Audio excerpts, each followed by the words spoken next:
கேமராக்களும் விளக்குகளும் வெளிச்சமும் இல்லாத இடங்களே இல்லை என்ற வகையில் ஜீரோ டார்க் ஸ்பாட்ஸ் உருவாக்கப்பட்டது.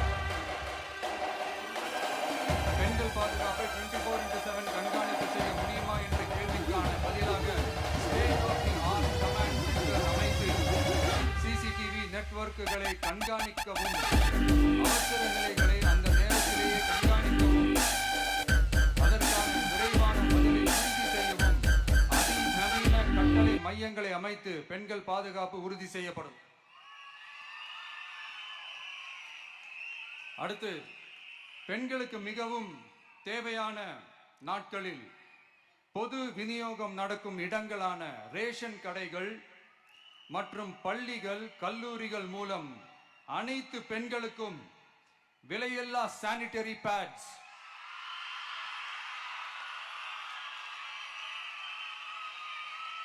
வழங்குவது உறுதி செய்யப்படும்.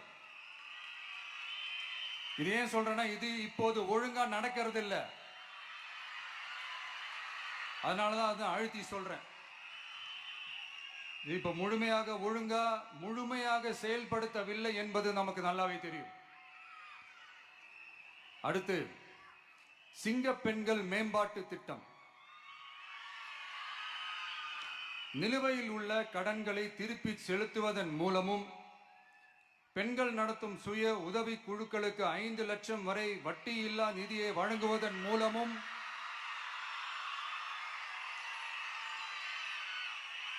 சுய உதவி குழுக்களின் உற்பத்தி திறன் மேம்படுத்தப்படும். சுய உதவி குழுக்களில் இருந்து பதிவு செய்யப்பட்ட MSMEகளாக மாறுபவர்களுக்கு ஆண்டுதோறும் 5 லட்சம் வழங்கப்படும்.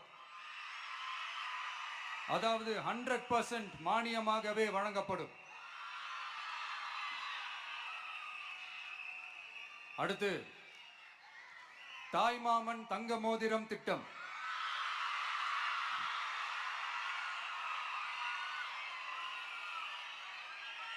உலகத்துல மனுஷனா பிறக்கிறதே பெரிய விஷயம். அதுலயும் நம்ம தாய்நாடான தமிழ்நாட்டில் பிறக்கிறது மிகப்பெரிய வரம். அப்படி நம்ம தமிழ்நாட்டில் பிறக்கிற குழந்தைகளை வரவேற்கும் திட்டம் தான் தாய் மாமன் தங்க மோதிரம் திட்டம்.